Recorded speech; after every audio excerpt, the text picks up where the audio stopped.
Welcome back to the Angry Man Podcast with Jason and Greg.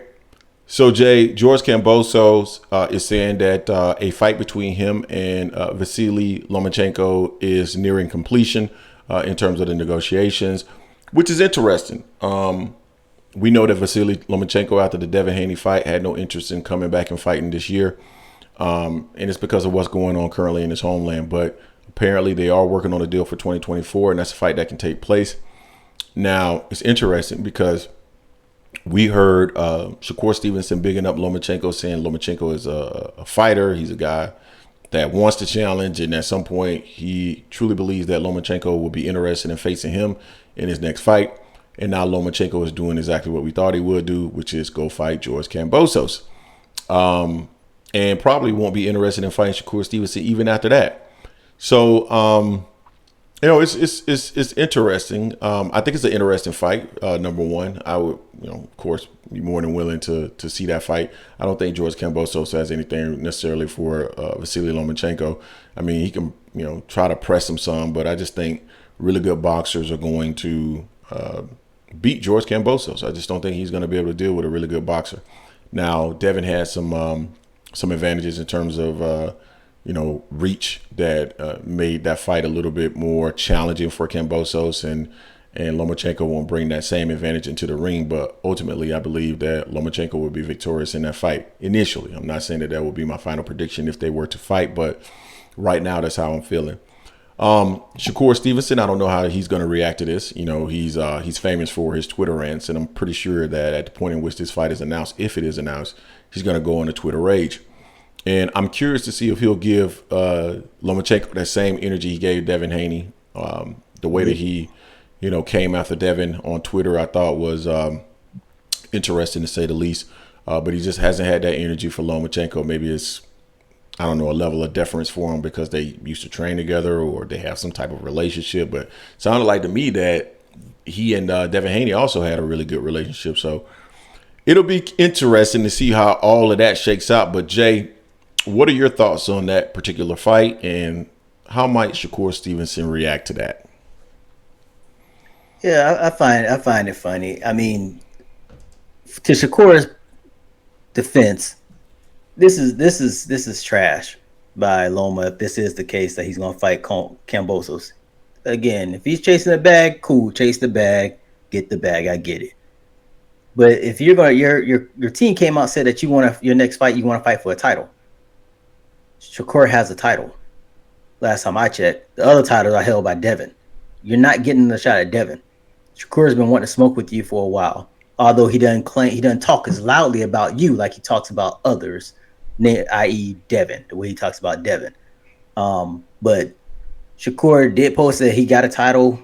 Let's fight. Kambosos putting it out there that him and Loma's gonna fight. That's a trash move. Loma don't want to smoke with Shakur. He didn't want to smoke with some other people as well. I mean, so Kambosos has been trying to get the bag as well. It's funny how neither one of them want to smoke for a title, but they'll fight each other instead of trying to fight Shakur. It makes no sense. They both lost to Devin. Go ahead and fight Shakur and get one of them belts. That's a belt that's available for you. Fight him, get the belt, then see if you can get the rematch with Devin. I doubt you're not going to get it because Devin's not coming back down. He already said he's going to come back down for Tank only. So you'll be able to fight others to get the vacant belts or for the vacated belts once Devin vacates them. This is just trash all around by Loma and Kambosos because they get nothing out of fighting each other, in my opinion. Outside of cash, they get made. They get some cash on it, but if they are both saying they're fighting for legacy and stuff like that, fighting each other ain't gonna do jack. Nothing. Kambosos ain't done nothing. Loma's lost. So, I mean, he was damn near in tears and everything after he lost to Devin. So go ahead and fight Shakur. Shakur deserves that much. Especially the way Shakur looked in his last fight. Y'all should think he's vulnerable now. Y'all should definitely think he's vulnerable. This is an easy win to get an easy title. So go for Shakur and let Shakur give you all that work. We've been critical of Shakur in his last fight and some of the stuff he says, but with those two fighters there, Kambosos and Loma, I got Shakur all day, and he deserves a fight if they're going to fight. If Loma's going to fight, just to get on his resume. Send Loma off to retirement. I know Loma so yeah. Anyway, So I wouldn't say Shakur is vulnerable just because of his last fight. I think James St. Patrick brought a specific skill set to the ring, and Oh no, one in which I'm he being had an ass power. saying he's vulnerable. Yeah, no, I feel you. But I'm just saying that I don't know if there's any reason why those guys would be more interested in fighting Shakur Stevenson after that fight. Number one, again, I don't think that fight necessarily proves that Shakur is going to be any easier because they don't Oh, bring that level of power to the ring. And then the other factor is the fact that Shakur doesn't bring any cheeks to seats like that. So he's all that also gives him a reason not to want to get into the ring with him because there's not going to be much of a payday, a lot of risk, not a whole lot of payday. So I can understand why Lomachenko may not be interested in a fight like that. And I don't know if this fight will be staged in Australia, but it seems like they're doing good business over there.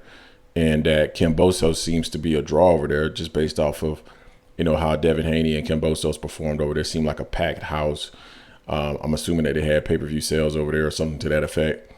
So it seems like it does good business over there for George Kambosos. And a name like Lomachenko should do business over there for him as well. So that's probably the reason why Lomachenko is interested in making that fight. Now, maybe Lomachenko just wants another nice payday before he takes on Shakur Stevenson. That's totally possible. Maybe after a little bit, he'll, after fighting Kambosos, getting a nice check, maybe he'll be looking for Shakur Stevenson sometime in 2024, maybe end of Q2, Q3, something like that. Who knows? But right now, as it stands, he won't be Shakur's next fight if this fight ends up materializing. It'll just be interesting to see how Shakur Stevenson reacts. yeah. I mean, it's all about money. Simply about money at that point. To your point, Kambosos has been doing good, and he might be trying to use the wave of the Australian fights based off of what Tim Tszyu has done over there as well. So keep going like that. Try to see if you can ride that wave a little bit. Bring Loma, who has a name. Although he's older, he's pretty much on the tail end of his career, but he still has a name on there. I just don't like the fact that if you're talking about you're going to be a champion, the champion is available, but you're not fighting the champion. You can't have it both ways. Just say, I want. Kambosos has been square on everything, saying that he always wanted Kambosos, can't want Loma on his resume. That he feels like that's a good fight for him. Get it? Loma's team just literally came out about a week ago saying they want a title shot. That's the title shot right there. Yep. So but they're gonna do what they're gonna do. I mean, I was still pissed when Loma lost to Devin. They still had Loma above Shakur. I ain't like that at all. But it's on Shakur to really push put their feet to fire. Like he did other fighters. So this is on Shakur to go out there and really start calling them out more so than anything else. We shall see. You guys tell us what you think in the comment section in regards to this. Don't forget to hate, like, comment, and subscribe. This is the Angry Man Podcast, M Sports Media, and we are out.